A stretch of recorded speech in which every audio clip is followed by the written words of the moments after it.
저는 안철수 대표에게 이번에 상당히 실망을 좀 했어요. 원진이 실망 안 하셨던 것처럼. 아유, 이번에 진짜 실망했죠. 어떻게 일을 이렇게까지 가져가냐.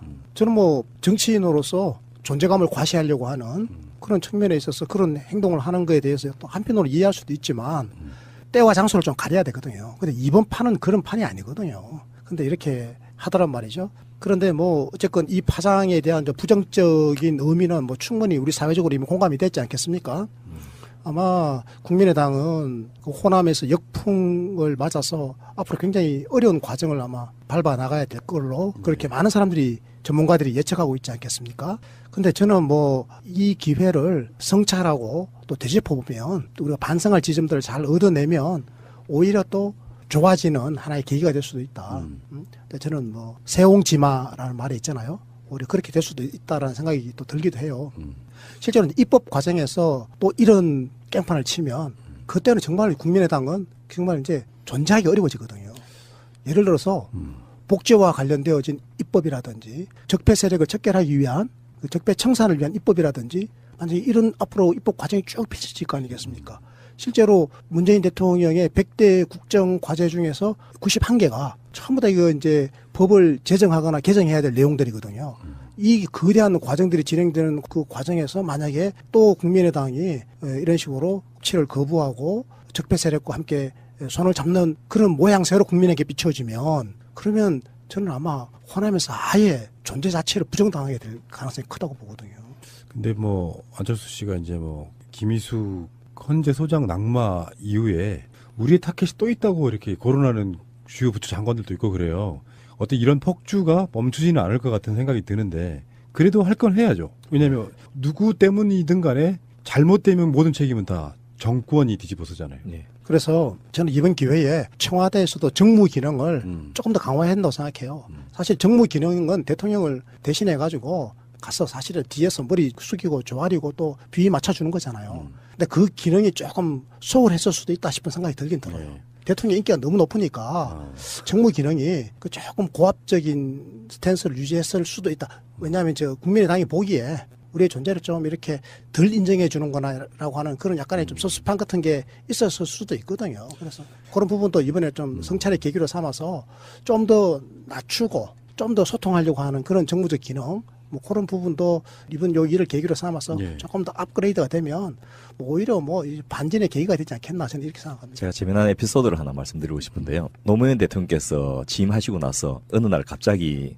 비서실 직원한테 그 미드 시리즈 CD를 몇 지를 갖고 와서 쫙 나눠주면서 다들 한 번씩 저 보고 내하고 이야기하자면서 우리는 이래 좀 못하나 이런 이야기를 하시더라고요. 그게 뭐냐 했더니 웨스트 윙입니다. 지금 시즌 뭐 5, 6까지 이렇게 나와 있는데요. 그때 아마 시즌 1, 2 정도밖에 안 나왔을 시기였는데 거기 대통령이 비서실과 같이 일하는 이런 내용이 나오는데 그 내용을 보면 이 연방 대법원장을 임명하기 위해서 비서실장하고 밑에 있는 보좌진들이 그 해당 상임위의 중요한 국회의원들을 꼬시기도 하고 사정도 하고 협박도 하고 좀 우리나라로 치면 정치 공작이라는 느낌을 줄 정도로 의원님 지역구에 무슨 저 현안이 있으니까 그 우리 들어줄 테니까 이거는 용서해 주십시오 뭐 이런 식의 딜을 하던데 야 미국도 저렇게 하는구나 싶더라고요. 그러니까 대통령이 그게 너무 부러웠던 거예요. 내가 직접 못하니까 너희들이 이거 좀 저 나서서 해주면 안 돼? 뭐 이런 의미였는데 실제로 대통령이 일을 잘 하기 위해서 또 국가가 바로 되게 하기 위해서 뭐 비서진들이 굳은 일을 맡아서 한 게 그 역할이지 않습니까? 그래서 정무 기능이 이제 좀 더 우리가 국정을 동원해갖고 그렇게 저 약점 잡아서 뭐 하고 이렇게까지는 안 하더라도 정식으로 설득하고 또 타협하고 양보하고 이런 기능까지 앞으로 있어야지. 지금 김인수 헌재 소장님의 문제뿐만 아니고 사실은 더 큰 게 예산이 남아있고 법안이 남아있지 않습니까? 그렇죠. 이거 발목 잡히면 아무 일도 못하거든요. 그걸 위해서 필요하다면 뭐 바지 가랭이라도 물고 늘어지고 또 가랭이 밑으로 지나가는 이런 거라도 하는 것이 저는 집권 여당과 집권 세력의 책임이 아닌가 싶습니다. 김희수 헌재 소장은요. 그냥 권한대행 계속 시키면 돼요. 예. 별 문제는 사실 없어요. 정치적이었던 저쪽에서 저렇게 하면 이쪽에서도 악랄하게 하면 되는 예. 거거든요. 그리고 이제 김명수 대법원장 후보자 청문회를 봤더니 이분은 정말 거의 신이 돼요. 병역 비리 없고 위장 전집 없고 논문 표절 없고 기타 비리도 없고 이런 사람이 그 박근혜 정권 때 한 명 있었어요. 그 최동욱 검찰총장이었다고. 그때 그걸로. 근데 이제 이게 김명수 후보자의 어떤 성향이랄까 이런 것들이 너무나 개혁적인 그런 느낌 때문에 또 반대하지 않을까 뭐 이건 이제 정치권에서도 또다시 할 문제고요. 우리는 이제 우리 본 분야가 복지이기 때문에 굉장히 면밀하게 주시하고 있을 수밖에 없는 그런 거예요. 예. 근데 지금 이번 정기국회 때 사실은 내년 예산안을 다루는 게 가장 중요한 문제잖아요. 그렇습니다. 알고 보면. 예. 뭐 거기에 대한 의미 좀 설명을 해 주십시오. 예, 제가 한 5가지 정도로 예산안을 우리가 알아야 될 이유를 좀 설명을 드리려고 하는데요. 유흥준 선생님께서 문화유산 답사 기행에서 아는 만큼 보고 온다 이런 말을 썼는데요. 예산도 마찬가지입니다. 내가 아는 만큼 내 예산을 챙길 수 있다 이런 뜻에서 여러분들이 좀 잘 아시면 좋겠는데요. 첫째 예산은 이 새로 출범한 문재인 정부의 정책 의지를 담고 있습니다. 우리가 대통령 권력을 장악하고 대통령 선거에 집중하는 제일 큰 이유 중에 하나가 우리나라 인간 총 생산이 1637조 원, 2016년입니다. 정도 되는데 그 중에 25% 정도인 400조 원, 내년 2018년은 429조 원이 정부가 지출한 예산이거든요. 그러니까 한 전체 국가 경제의 4분의 1 정도를 중앙정부가 관리하고 관장할 수 있게 되는 거예요. 그래서 이걸 통해서 국민들의 삶을 바꿔볼 수 있는 이런 계기가 되기 때문에 지난 겨울 밤늦도록 찬바람 맞으면서 고생했던 촛불혁명의 완성이 결국 내년 예산을 통해서 구체화돼야지 된다.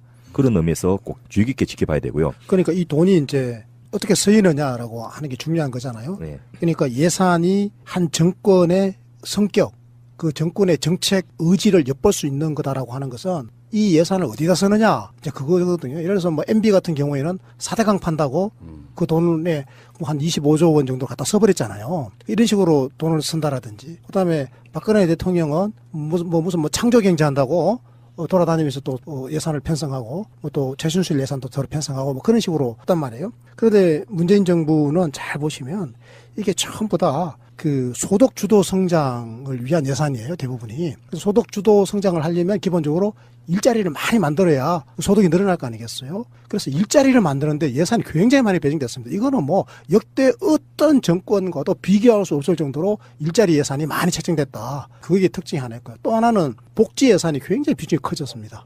그래서 이것도 역대 최대라고 말할 수 있습니다. 그래서 복지라고 하는 것은 서민들의 살림살이를 좋게 해주는 거.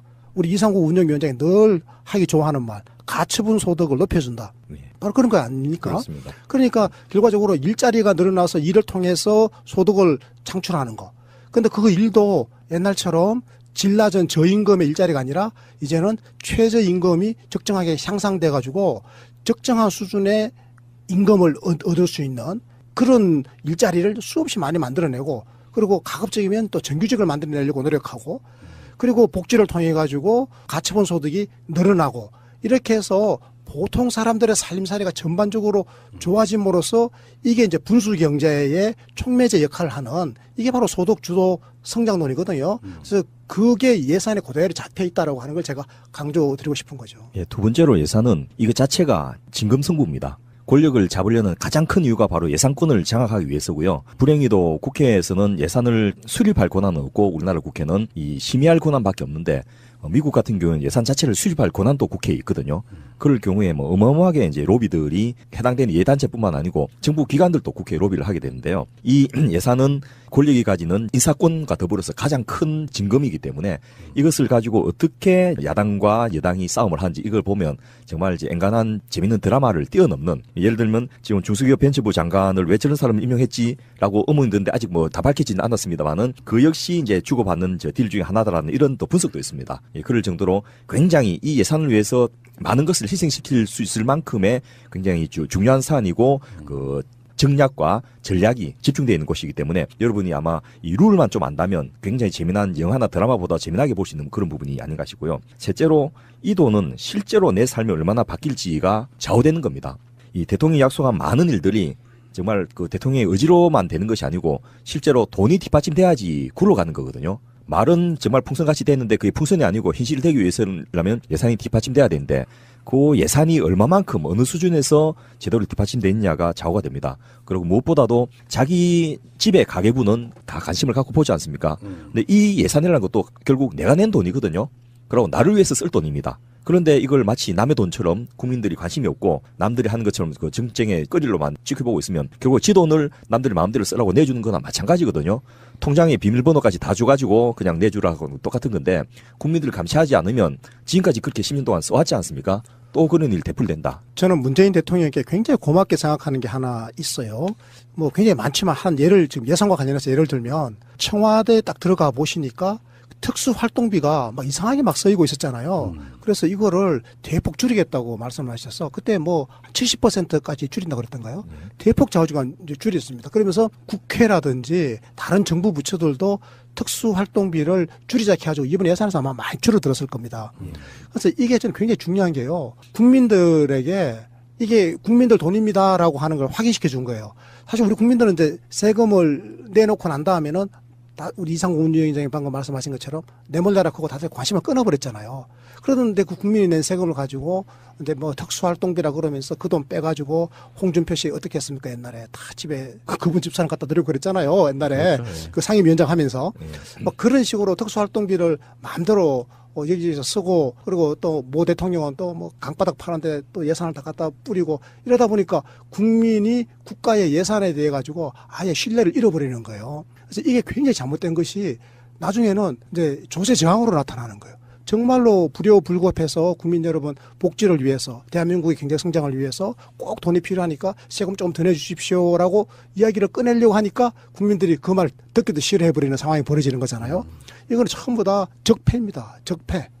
이 적폐를 대통령께서 맨 먼저 대통령 되고 난 다음에 특수활동비를 줄이겠다라고 말씀해 주시니까 그런 적폐를 없애고자 하는 노력 아니겠습니까?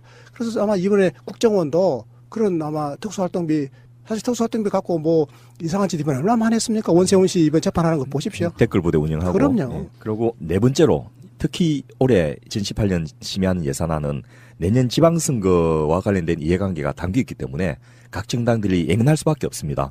안철수 대표가 전남에 내려가가지고 지방의 SOC를 다 삭감하면서 쓸데없이 퍼주기에 돈 쓴다 뭐 이런 식의 그 망발을 하시는데요. 제가 망발을 한 이유가 한 번이라도 지방정부 예산 구조를 분석해 본 사람은 그런 이야기가 입에 안 나오거든요. 제가 얼마 전에 전남 구례에 자문을 하고 강의를 하러 가기 전에 구례 군에 있는 예산서를 쭉 보고 중기재정계획도 분석하고 공약사업도 분석하는 작업을 며칠을 밤새워서 했는데 하다가 이제 밤에 갑자기 잠이 안 오는 거예요. 화가 나고 분해가지고. 인구가 7만이던 구례 인구가 주민등록상으로 2만 7천, 실거주 인구가 2만 명 좀 넘게 이렇게밖에 안 됐는데 연간 이제 엄청나게 3,200억 원이 넘는 네 번의 주경까지 포함해갖고 그런 돈을 쓰고 있는데 1인당 계산해 보니까 1,990만 원, 가구당 2,700만 원 되는 돈인데 간 곳이 없는 거예요. 주민들한테 물어봐도 자기한테 그런 돈이 배정돼 있다는 것조차 모르고 있더라고요. 그게 이제 지방 토호들하고 지방 권력들이 장악한 유착관계에 의해 가지고 쓸데없이 하루에 차도 한두 당 다니는 곳에 도로 4차선을 다 깔고 또 제방 멀쩡한 거 허물어 가지고 새로 쌓고 이런 토목건설에 지금 돈을 쏟아부고 있다는 거 아닙니까? 물론 필요 없다는 건 아니지만은 그보다 훨씬 더 중요한 곳, 시급한 곳, 또 실제로 지역 주민들의 도움이 되고 소득 증대에 도움이 될 곳이 많은데 그런 쪽의 예산들을 그대로 계속 하자는 것인지 지금 안 대표한테 좀 물어보고 싶은데요. 각 정당들이 이렇게 지금 힘겨루기를 하는 이유도 내년 선거에서 우리가 이 예산을 땄습니다라는 이야기를 하려면 제일 눈에 띄는 게 SOC거든요. 그렇죠. 그래서 이걸 다시 살려내려고 하는 그런 측면이 있다. 그리고 저 안철수 대표가 비난받는 이유 중에는 바로 이상구 운영위원장이 이야기했던 시대에 걸맞지 않는 시대착오적인 생각. 그러니까 예산이라고 하는 것이 사물, 즉 물건이잖아요. 물건에 투입되는 것도 물론 꼭 필요해요. 그런데 그게 너무 과도했기 때문에 이제 상대적으로 사람에게 조금 더 투입하자. 그래서 물건에 너무 많이 투입됐어요. 근데 요거 조금 떼가지고 이번에는 사람에게 조금 더 투자해보자라고 하는 게 문재인 대통령의 그 소득 주도 성장 아닙니까? 그 소득 주도 성장이라고 하는 것은 사람에게 투자해야 소득이 늘어나는 거거든요. 이제 그런 개념에 대한 이제 이해가 부족한 부분이 있다라고 이상구 운영위원장이 지적해 주셨는데 저는 이제 또 하나 지적하고 싶은 것이 안철수 대표는 그렇게 말씀하시면 안 돼요. 그게 호남만 그게 홀대받은 게 아니에요. 지금 전국적으로 다 깎인 거거든요. 영남도 깎였어요. 수도권도 깎였고. SOC 예산이 이게 지방정부가 건교부에 신청을 하거든요. 신청을 하면 쭉 신청받아가지고 대체적으로 균형 잡히게 이렇게 삭감하는 것이지 어느 한 지역만 몰아가지고 삭감하는 그런 게 아니란 말이에요. 그리고 하나 더 있죠. SOC 예산을 계속 깎이고 있어요. 시대의 흐름이 박근혜 전반적으로, 때도. 전반적으로. 그러니까 결론적으로 말하면 선거를 의식한 SOC 예산과 복지 예산의 충돌 이게 지금 2018년 예산안의 가장 골자 아닐까요? 그렇습니다. 그래서 마지막으로 저는 예산안을 다루면서 우리가 꼭 알아야 될 게 여기에 나의 미래가 담겨 있거든요. 지금 올해 고령화율이 드디어 이제 14% 넘어져서 우리나라가 이제 고령 사회로 접어듭니다. 그리고 저출산이 굉장히 심각한 문제인데 80조 원이나 썼는데 왜 저 출산율 높아지지 않나 이런 모르는 이야기가 나오는 이유들이 사회 시스템에서 애를 못 낳게 만들어 놓는데 그 시간이 너무 오래됐거든요. 제가 고령화 및 미래사회위원회를 하면서 이것을 살펴봤더니 야, 이것을 김영삼 대통령 때만이라도 시작을 했으면 이렇게까지 안 됐을 건데 라고 안타까움에 가슴을 친 적이 많은데 그 결과가 지금 이제 나타나고 있는 거예요. 지금 또 그런 분야에 돈을 안 쓰면 앞으로 차차기 정부에서 계속해서 그 부담을 지고 갈 수밖에 없는 이런 상황에서 우리의 미래를 담보하고 있는데 거기에 4대강 개발에 쏟아부은 돈, 사자방 비리에 쏟아부은 돈도 물론 중요하겠지만은 그보다 훨씬 더 중요한 것들이 필요한 곳에 적절하게 못 써물어서 우리의 미래를 담보 잡히고 차단당하는 이런 부분에 대해서는 이제 우리가 좀 경각심을 느끼고 이거 잘못 쓰면 우리 애가 죽는다. 그 세월호 침몰하는 이런 것들이 결국 예상과 관련된 부분이 상당히 있거든요. 네. 그런 부분을 좀 가지고 경각심을 가지고 이런 것을 살펴봐야 되지 않겠나 싶습니다. 예. 그 얼마 전에 문재인 대통령께서 그 보건복지부를 비롯해서 이제 몇몇 사회부처 합동 보고대회를 보고를 받는 자리에서 네. 그때 이 저출산 문제를 심각하게 거론을 하셨거든요. 그래서 저출산 문제에 반드시 우리가 총력을 모아서 대응해가지고 이걸 해결하자. 해결의 단초라도 마련하자. 이렇게 호소하기도 했는데요. 이 지금 저출산 문제를 지난 보수정부 10년 동안의 이 무능 때문에 사실은 모멘텀을 많이 놓쳐버렸어요. 사실 이게 저출산 고령화위원회가 처음 만들어진 게 참여정부 아닙니까? 예. 그 참여정부 처음 만들어졌을 때 김용익 전 의원이 초대 위원장을 했고 그때 우리 이상국 운영위원장이 그 국장으로 가서 파견 나가서 근무했거든요. 그때 저출산 그 관련된 지금 법을 제정을 했고 처음으로 이제 저출산 관련 법률이 제정된 거예요. 그리고 그 법률에 따라 가지고 그 이제 저출산 문제 해결을 위한 그 5개년 계획을 세우도록 돼 있어가지고 5년마다 5개년 계획을 차곡차곡 세워왔거든요. 그런데 보수 정부 10년 동안에 계획만 세워놓고는 제대로 한 게 없어요. 이렇게 제대로 한 게 없다라고 제가 이렇게 비판하는 이유는 뭔가 하면 그냥 애 낳읍시다라고 캠페인한다고 애를 낳나요? 그럼 애 낳으면 돈 조금 더 줄게 뭐 이런 식으로 한다고 애 낳는 거 아니잖아요. 이 애를 낳고 키울 수 있는 전반적인 조건을 입체적으로 이렇게 마련해 줘야 되는데 거기에 대한 개념이 전혀 없었던 게 이제 지난 보수 정부 10년이에요. 그러면서 세월을 10년을 까먹어 버린 거예요.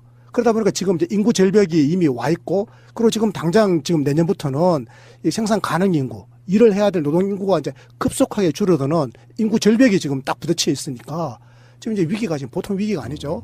그래서 저는요, 문재인 대통령께서 저는 인구 대통령이 돼야 된다. 인구. 그러니까 인구가 지금 앞으로 줄어드니까 이제 인구가 더 이상 줄어드는 속도를 지금 최대한 지금 늦추는 대통령. 그래서 이게 문재인 대통령을 기점으로 해가지고 대한민국 인구가 줄어드는 속도가 이제는 급속하게 꺾이면서 터닝 포인트를 마련했다. 이렇게 역사적으로 평가받을 수 있는 대통령. 그래서 저는 문재인 대통령이 인구 대통령이었으면 좋겠다. 예를 들어서 우리 DJ가 김대중 대통령이 평화 대통령 이미지 아닙니까? 그러면 이제 저는 우리 문재인 대통령은 인구 대통령으로 국민에게 기억 남았으면 좋겠다는 소망을 갖고 있어요. 예. 예산이라는 게 개념마다 사실상 대부분 특별한 경우 아니면 증가하잖아요. 예. 근데 예산이 증가를 했든 줄어들었건 간에 어느 쪽에 더 예산이 더 투입되고 있는가에 대한 그 분석을 좀 해봐야 되는데 예. 지난 정권 때 예산과 올해 지금 예산은 박근혜 정권 때 만들어진 예산이잖아요. 예. 어쨌든 간에. 예. 그리고 문재인 정부가 처음으로 내놓은 예산안이 어떻게 다른지를 한번 분석 좀 해주십시오. 예. 먼저 절대량에서 어떻게 차이가 나는지를 말씀드리고 그다음에 그 안에 세부 내용이 어떻게 다른지 두 가지로 말씀드리려 하는데요. 첫째, 증가율이 7.1%. 2009년 글로벌 경제 위기 이후로 최대로 확대된 예산입니다. 이때 이제 전년 대비 10.6% 증가했는데 이분에 7.1% 증가한 것으로 만들어 놨습니다. 그래서 그야말로 역대 정부에서 최근 한 10여 년 동안은 가장 많이 9년 만에 정확하게 하면 가장 높은 증가율을 보이는데요. 그 이전에 평균적으로 한 3.3% 내외 올해 3.7% 증가했던 것과 비교하면 거의 2배나 증가한 예산이죠. 물론 이렇게 증가했다 하더라도 429조 중에서 재량을 가지고 쓸 수 있는 예산은 사실은 10% 미만입니다. 대부분은 이제 고정 지출이기 때문에 대통령이 뭘 하고 싶어도 이 400조 중에서 거의 맥시멈 해봤자 늘리고 줄고 빼도 한 40조 정도 이렇게 생각하면 된대요. 문제는 그렇게 약간의 변화들이 해가 가면 갈수록 누적되어서 쌓이기 때문에 이것이 엄청나게 큰 변화를 야기할 수 있게 되거든요. 그래서 두 번째로 이 질적인 부분에서 보면 이 우리나라 예산은 크게 이제 사용 분야별로 12개 분야 정도로 나누어지는데요. 여러분 잘 아시는 대로 보건, 복지, 노동, 교육, 환경 이런 분야들 이 12개 중에서 특히 증가한 것은 이제 복지 분야다 이런 것 정도는 다들 아실 거 아닙니까? 근데 증가한 것보다 줄어든 게 뭔지 이것부터 좀 살펴보면 정책 의지를 분명히 알 수가 있습니다. 앞서 말씀드렸던 대로 SOC 부분이 4조 4천억 줄었고요. 문화관광체육, 최순실 예산 관련된 것들이 한 6천억 줄었고요. 환경 관련된 게 한 1천억 줄었고 그 산업 중소기업 에너지 분야 이런 것이 한 7천억 줄어가지고 줄어든 거는 5조 8천억입니다. 그래서 전체 예산 중에서 별로 크지가 않고 또 앞서 말씀하신 대로 SOC 예산이 이 전년 대비로 치면 한 20%는 삭감되는데 이것도 사실은 그렇게 그 크다고 할 수가 어려운 게 첫째 이 예산들이 그동안 대부분 책정되어 있다가 집행 안 되고 불용 반납됐던 예산들이에요. 그래서 어차피 돈주도 어떤 여러 가지 이유들 때문에 그 쓰지 않고 있는 예산을 아예 당연하게 줄여버린 거죠. 그래서 뭐 안철수 대표가 발전을 포기하고 지방을 외면한다 이런 취지의 메시지를 보낸 것은 전혀 사실과 다르다. 그야말로 지방선거 앞두고 지역주의를 근거로 해서 옛날 방식으로 표 한번 얻어보자 이런 것이 아닌가 싶고요. 또 이런 20% 삭감된 것의 대부분이 주민들과의 합의가 이루어지지 않았거나 사업이 지연되어서 또는 사업이 이미 완료되었기 때문에 더 이상 지출할 필요가 없어서 줄어든 거라서 이것이 크게 무슨 변화를 만들어낸 것도 아니다. 이렇게 좀 보시면 되고요. 지출 그러니까 거꾸로 이 진보 진영 내에서는 이게 삭감이 아니고 지출 연계에 지나지 않는다 이런 비판조차 있습니다. 하여튼 이 전체적으로 뭐 예를 들어서 파여진 도로나 무너진 다리는 보수해야 되는데 그런 부분들을 생각한다면 전체적으로 SOC 예산이 일정 포션을 유지하지 더 줄어들기는 힘듭니다. 그렇겠죠. 예. 네. 그리고 우리나라가 그 막대한 그 SOC를 건설한 지가 한 10년, 20년이 넘어가기 때문에 유지 보수로 이제 진행될 시기라서 이 부분을 그 양을 줄이기보다는 절대적인 포션, 퍼센테이지를 줄이는 쪽으로 생각을 하시면 되고 이것 갖고서 큰 의미를 부여하기는 좀 어렵다. 이렇게 생각하시면 될 것 같습니다. 그 보건, 복지, 노동 요 세 개를 묶어서 통칭 복지 예산 이렇게 부르거든요. 요 복지 예산의 규모가 146조 원입니다. 이제 올해 원래 129조 원에서 146조 원으로 늘었는데요. 16조 7천억 원이 늘어가지고 전년 대비 12.9% 그러니까 약 13%좀 되죠, 그죠? 12.9%가 전년 대비 증가했는데요. 그러니까 모든 분야 12개 분야 중에서 제일 많이 예산이 증가한 분야가 바로 보건복지 노동 분야 그러니까 통칭 이제 복지 분야 예산이죠. 그리고 사실은 이 국방 예산도 뭐 그렇게 적게 늘어나지는 않았어요. 6.9% 늘어났거든요. 평균 늘어난 게 7.1이잖아요. 그러니까 7.1인데 6.9면 국방도 뭐 거의 평균에 근접할 정도로 그 수준으로 간 거예요, 국방도. 그런데 국방 예산이 뭐 6.9%는 7.1% 전체 늘어나는 거에 비해서 조금 모자라죠. 그러니까 뭐 0.2%포인트가 모자라는데 요 모자란다고 김무성 전 대표죠. 김무성 의원. 이분이 뭐 이 지금 국방에 대한 의지가 없다고 이렇게 또 엉뚱한 소리를 해요. 그 뭐 앞뒤가 가리지도 않고 말이죠. 이 7.1%라고 하는 전체 평균을 끌어올린 것은 이 12.9% 전년 대비 늘어난 이 복지 예산 때문이에요. 그리고 국방 예산도 전년 대비를 따지면 더 늘어난 거예요.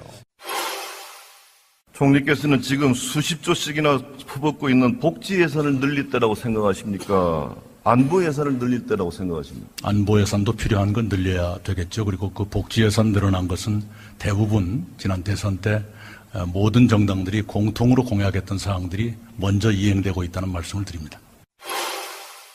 김무성이 그 이낙연 총리한테 뭐라 그랬냐면요. 총리께서는 지금 수십조씩 퍼붓고 있는 복지 예산을 늘릴 때라고 보십니까? 안보 예산을 늘릴 때라고 생각하십니까? 이렇게 물었어요. 이낙연 총리가 안보 예산도 필요한 건 늘려야 되겠죠.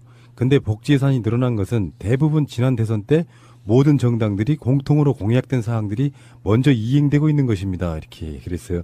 정말 할 말 없게 만드는 질문에 대한 답이었고요. 원래 문재인 정부가 아니라도 보건복지노동 흔히 말하는 복지 예산에 가장 많이 쓰이고 있네요. 분야가 12개 분야 중에서. 그럼요. 이게 복지 예산이 지금 전체 예산 우리 아까 429조 원 그랬거든요.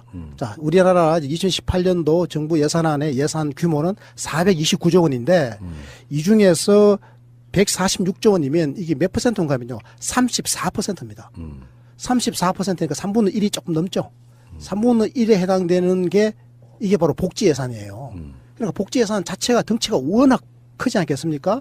그러면 이제 복지 예산이 이렇게 늘어난 거하고 그다음에 늘어난 게 교육 예산이 11.7% 늘어났어요. 요거 빼고 나면요. 나머지는 거의 뭐 제자리 걸음했거나 오히려 줄어든 부분도 있고요. 그에 비하면 국방 예산은 6.9% 늘어났잖아요. 40조 원에서 43조 원으로 3조 원 늘어났습니다. 그럼 이거는 국방을 위해서 굉장히 노력한 겁니다. 사실은 역대 정부에서 국방 예산이 보수 정부 10년 동안 제자리 걸음했거든요. 네. 그에 비하면 우리 지금 현 정부에 와가지고는 굉장히 늘어난 거예요. 그러니까 이런 분야별 예산이 사실은 상호 충돌하는 건 아니고 복지도 늘어날 수 있고 다고 보거든요. 근데 뭐 안철수 씨가 이제 뭐 김희수 헌재 소장 낙마 이후에 우리의 타켓이 또 있다고 이렇게 거론하는 주요 부처 장관들도 있고 그래요. 어때 이런 폭주가 멈추지는 않을 것 같은 생각이 드는데 그래도 할 건 해야죠. 왜냐하면 누구 때문이든 간에 잘못되면 모든 책임은 다 정권이 뒤집어서잖아요. 예. 그래서 저는 이번 기회에 청와대에서도 정무 기능을 조금 더 강화해야 한다고 생각해요. 사실 정무 기능은 대통령을 대신해 가지고 가서 사실은 뒤에서 머리 숙이고 조아리고 또 비위 맞춰주는 거잖아요. 근데 그 기능이 조금 소홀했을 수도 있다 싶은 생각이 들긴 들어요. 네. 대통령 인기가 너무 높으니까 정무 기능이 그 조금 고압적인 스탠스를 유지했을 수도 있다. 왜냐하면 저 국민의당이 보기에 우리의 존재를 좀 이렇게 덜 인정해 주는 거나라고 하는 그런 약간의 좀 섭섭함 같은 게 있었을 수도 있거든요. 그래서 그런 부분도 이번에 좀 성찰의 계기로 삼아서 좀 더 낮추고 좀 더 소통하려고 하는 그런 정무적 기능 뭐 그런 부분도 이번 요 일을 계기로 삼아서 예. 조금 더 업그레이드가 되면 뭐 오히려 뭐 반전의 계기가 되지 않겠나 저는 이렇게 생각합니다. 제가 재미난 에피소드를 하나 말씀드리고 싶은데요. 노무현 대통령께서 취임하시고 나서 어느 날 갑자기 비서실 직원한테 그 미드 시리즈 CD를 몇 지를 갖고 와서 쫙 나눠주면서 다들 한 번씩 저 보고 내하고 이야기하자면서 우리는 이래 좀 못하나 이런 이야기를 하시더라고요. 그게 뭐냐 했더니 웨스트 윙입니다. 지금 시즌 뭐 5, 6까지 이렇게 나와 있는데요. 그때 아마 시즌 1, 2 정도밖에 안 나왔을 시기였는데 거기 대통령이 비서실과 같이 일하는 이런 내용이 나오는데 그 내용을 보면 이 연방 대법원장을 임명하기 위해서 비서실장하고 밑에 있는 보좌진들이 그 해당 상임위의 중요한 국회의원들을 꼬시기도 하고 사정도 하고 협박도 하고 좀 우리나라로 치면 정치 공작이라는 느낌을 줄 정도로 의원님 지역구에 무슨 저 현안이 있으니까 그 우리 들어줄 테니까 이거는 용서해 주십시오 뭐 이런 식의 딜을 하던데 야 미국도 저렇게 하는구나 싶더라고요. 그러니까 대통령이 그게 너무 부러웠던 거예요. 내가 직접 못하니까 너희들이 이거 좀 저 나서서 해주면 안 돼? 뭐 이런 의미였는데 실제로 대통령이 일을 잘하게 하기 위해서 또 국가가 바로 되게 하기 위해서 뭐 비서진들이 꾸준히 일을 맡아서 한 게 그 역할이지 않습니까? 그래서 정무 기능이 이제 좀 더 우리가 국정원 동원해갖고 그렇게 저 약점 잡아서 뭐 하고 이렇게까지는 안 하더라도 정식으로 설득하고 또 타협하고 양보하고 이런 기능까지 앞으로 있어야지. 지금 김인수 헌재 소장님의 문제뿐만 아니고 사실은 더 큰 게 예산이 남아있고 법안이 남아있지 않습니까? 그렇죠. 이거 발목 잡히면 아무 일도 못 하거든요. 그걸 위해서 필요하다면 뭐 바지 가랭이라도 물고 늘어지고 또 가랭이 밑으로 지나가는 이런 거라도 하는 것이 저는 집권 여당과 집권 세력의 책임이 아닌가 싶습니다. 김희수 헌재 소장은요. 그냥 권한대행 계속 시키면 돼요. 예. 별 문제는 사실 없어요. 정치적이었던 저쪽에서 저렇게 하면 이쪽에서도 악랄하게 하면 되는 예. 거거든요. 그리고 이제 김명수 대법원장 후보자 청문회를 봤더니 예. 이분은 정말 거의 신이 돼요. 병역 비리 없고 위장 견집 없고 논문 표절 없고 기타 비리도 없고 이런 사람이 그 박근혜 정권 때 한 명 있었어요. 그 최동욱 검찰총장이었다고. 그때 그걸로. 근데 이제 이게 김명수 후보자의 어떤 성향이랄까 이런 것들이 너무나 개혁적인 그런 느낌 때문에 또 반대하지 않을까 뭐 이건 이제 정치권에서도 또다시 할 문제고요. 우리는 이제 우리 본 분야가 복지이기 예. 때문에 굉장히 면밀하게 주시하고 있을 수밖에 없는 그런 거예요. 예. 근데 지금 이번 정기국회 때 사실은 내년 예산안을 다루는 게 가장 중요한 문제잖아요. 그렇습니다. 알고 보면. 예. 기본적으로 일자리를 많이 만들어야 소득이 늘어날 거 아니겠어요? 그래서 일자리를 만드는데 예산이 굉장히 많이 배정됐습니다. 이거는 뭐 역대 어떤 정권과도 비교할 수 없을 정도로 일자리 예산이 많이 책정됐다. 그게 특징이 하나 있고요. 또 하나는 복지 예산이 굉장히 비중이 커졌습니다. 그래서 이것도 역대 최대라고 말할 수 있습니다. 그래서 복지라고 하는 것은 서민들의 살림살이를 좋게 해주는 거. 우리 이상국 운영위원장이 늘 하기 좋아하는 말, 가처분 소득을 높여준다. 예. 바로 그런 거 아닙니까? 그렇습니다. 그러니까 결과적으로 일자리가 늘어나서 이를 통해서 소득을 창출하는 거.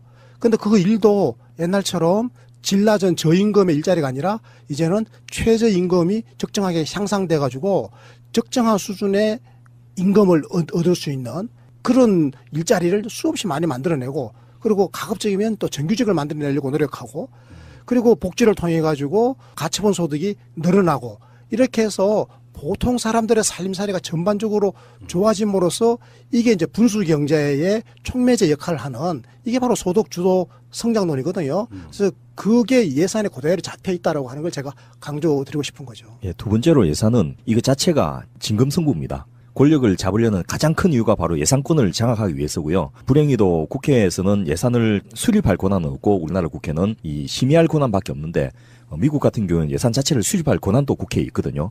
그럴 경우에 뭐 어마어마하게 이제 로비들이 해당되는 예단체뿐만 아니고 정부 기관들도 국회에 로비를 하게 되는데요. 이 예산은 권력이 가지는 인사권과 더불어서 가장 큰 증거이기 때문에 이것을 가지고 어떻게 야당과 여당이 싸움을 하는지 이걸 보면 정말 이제 엔간한 재밌는 드라마를 거기에 대한 의미 좀 설명을 해 주십시오. 예, 제가 한 5가지 정도로 예산안을 우리가 알아야 될 이유를 좀 설명을 드리려고 하는데요. 유흥준 선생님께서 문화유산 답사 기행에서 아는 만큼 보고 온다 이런 말을 썼는데요. 예산도 마찬가지입니다. 내가 아는 만큼 내 예산을 챙길 수 있다 이런 뜻에서 여러분들이 좀 잘 아시면 좋겠는데요. 첫째 예산은 이 새로 출범한 문재인 정부의 정책 의지를 담고 있습니다. 우리가 저 대통령 권력을 장악하고 대통령 선거에 집중하는 제일 큰 이유 중에 하나가 우리나라 인간 총 생산이 1637조 원, 2016년입니다. 정도 되는데 그 중에 그 25% 정도인 400조 원, 내년 2018년은 429조 원이 정부가 지출한 예산이거든요. 그러니까 한 전체 국가 경제의 4분의 1 정도를 중앙정부가 관리하고 관장할 수 있게 되는 거예요. 그래서 이걸 통해서 국민들의 삶을 바꿔볼 수 있는 이런 계기가 되기 때문에 지난 겨울 밤늦도록 찬바람 맞으면서 고생했던 촛불혁명의 완성이 결국 내년 예산을 통해서 구체화돼야지 된다. 그런 의미에서 꼭 주의 깊게 지켜봐야 되고요. 그러니까 이 돈이 이제 어떻게 쓰이느냐라고 하는 게 중요한 거잖아요. 네. 그러니까 예산이 한 정권의 성격, 그 정권의 정책 의지를 엿볼 수 있는 거다라고 하는 것은 이 예산을 어디다 쓰느냐 이제 그거거든요. 예를 들어서 뭐 MB 같은 경우에는 4대강 판다고 그 돈에 한 25조 원 정도 갖다 써버렸잖아요. 이런 식으로 돈을 쓴다라든지 그다음에 박근혜 대통령은 무슨 창조 경제한다고 돌아다니면서 또 예산을 편성하고 또 최순실 예산도 더 편성하고 뭐 그런 식으로 했단 말이에요. 그런데 문재인 정부는 잘 보시면 이게 전부 다 그 소득 주도 성장을 위한 예산이에요, 대부분이. 그래서 소득 주도 성장을 하려면 기본 저는 안철수 대표에게 이번에 상당히 실망을 좀 했어요. 원전에 실망 안 하셨던 것처럼. 아유, 이번에 진짜 실망했죠. 어떻게 일을 이렇게까지 가져가냐. 저는 뭐 정치인으로서 존재감을 과시하려고 하는 그런 측면에 있어서 그런 행동을 하는 거에 대해서 또 한편으로 이해할 수도 있지만 때와 장소를 좀 가려야 되거든요. 근데 이번 판은 그런 판이 아니거든요. 근데 이렇게 하더란 말이죠. 그런데 뭐 어쨌건 이 파장에 대한 부정적인 의미는 뭐 충분히 우리 사회적으로 이미 공감이 됐지 않겠습니까? 아마 국민의당은 그 호남에서 역풍을 맞아서 앞으로 굉장히 어려운 과정을 아마 밟아 나가야 될 걸로 그렇게 많은 사람들이 전문가들이 예측하고 있지 않겠습니까? 근데 저는 뭐 이 기회를 성찰하고 또 되짚어보면 또 우리가 반성할 지점들을 잘 얻어내면 오히려 또 좋아지는 하나의 계기가 될 수도 있다. 근데 저는 뭐 세옹지마라는 말이 있잖아요. 오히려 그렇게 될 수도 있다라는 생각이 또 들기도 해요. 실제로는 입법 과정에서 또 이런 깽판을 치면 그때는 정말 국민의당은 정말 이제 존재하기 어려워지거든요. 예를 들어서 복지와 관련되어진 입법이라든지 적폐 세력을 척결하기 위한 그 적폐 청산을 위한 입법이라든지 만약에 이런 앞으로 입법 과정이 쭉 펼쳐질 거 아니겠습니까? 실제로 문재인 대통령의 100대 국정 과제 중에서 91개가 전부 다 이거 이제 법을 제정하거나 개정해야 될 내용들이거든요. 이 거대한 과정들이 진행되는 그 과정에서 만약에 또 국민의당이 이런 식으로 국치를 거부하고 적폐 세력과 함께 손을 잡는 그런 모양새로 국민에게 비춰지면 그러면 저는 아마 호남에서 아예 존재 자체를 부정당하게 될 가능성이